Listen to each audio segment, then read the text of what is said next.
Bueno, aquí vamos a empezar con esta serie de estos cuentos de Mauchi. Son cuentos de los años 20, 30.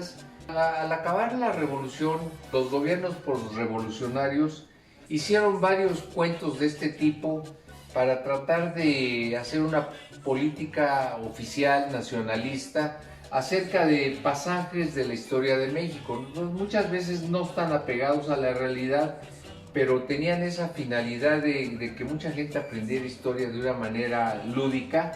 Los títulos, pues ahí los podemos ver, ¿no? El sitio de Tenochtitlán, pasajes de historia nacional. Entonces, este tipo de cuentos, la Secretaría de Educación Pública casi cada 10, 20 años sacaba una serie de unos 100 librillos, de los cuales nosotros tenemos colecciones completas que abarcaban nuevos puntos de vista, ¿no? Por ejemplo, ahorita en estos tiempos estamos hablando de un texto, un contenido mucho más aguerrido, diríamos, ¿no? Es un poco lo que es la manipulación de la historia, ¿no? Estos son de los primeros que hubo. Tenemos aquí un yoyo de los que se hicieron de copia del yoyo Duncan. Y lo que lo popularizaron sí fue la Coca-Cola con sus concursos nacionales y su propaganda del famoso yoyo Duncan Coca-Cola, ¿no? Fue muy curioso de lo que era la sociedad de los chavos de los años 50, 60.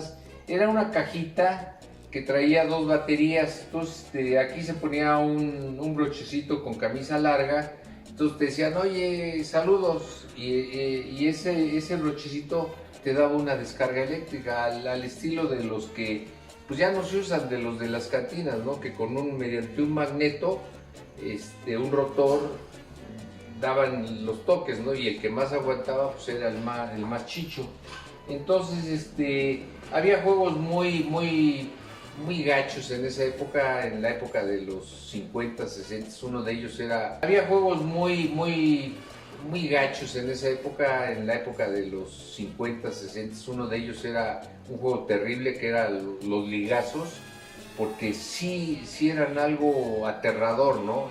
La liga tenía mucha potencia y se usaba cáscara de naranja, pero medio seca, medio húmeda. Entonces tenía un efecto devastador. Otro de los juegos que se usaba en esa época muy cargado, muy pesado, era el cuartos.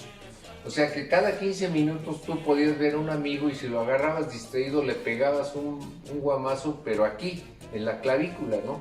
Entonces se decía cuartos de a todo, y él no te podía contestar. Tenían que pasar 15 minutos, te buscaba y te pegaba del otro lado, ¿no? Entonces era ese juego medio groserón, ¿no? Aquí tenemos uno de los primeros que son lo que podría ser el bingo o la lotería. Lo regaló la Lotería Nacional. Es un juguete que pues no se popularizó tanto como la lotería, ¿no? Aquí tenemos una lotería del ritual católico, y viene que el cáliz, que la hostia, que el rosario, porque en esos tiempos la religión católica era parte de la enseñanza de nosotros en la escuela, ¿no?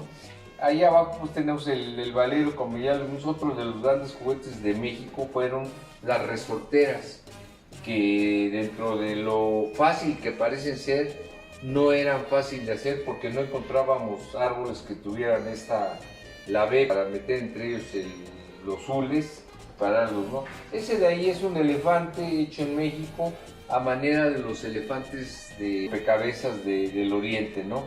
Estos de aquí son sonajas. Este es un ábaco. Souvenirs de concha, que es la sirenita con concha. Es un arte kitsch, una moda kitsch muy emblemática del México de los 50.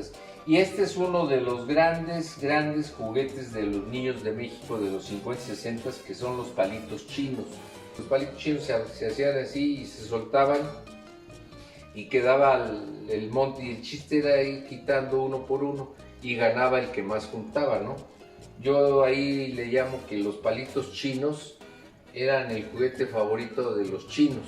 Es un poco un albur, pero a ver si le entienden, ¿no? Es una cosa emblemática. Es uno de los moldes que se usaron para hacer luchadores, ¿no? Se inyectaban en maquinitas manuales que se llamaban changuitos, Yo le digo que el luchador es el único juguete 100% de origen mexicano, ¿no?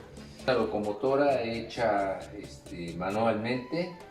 Es un rey de alguna figura de los boliches que se jugaban en las banquetas de México.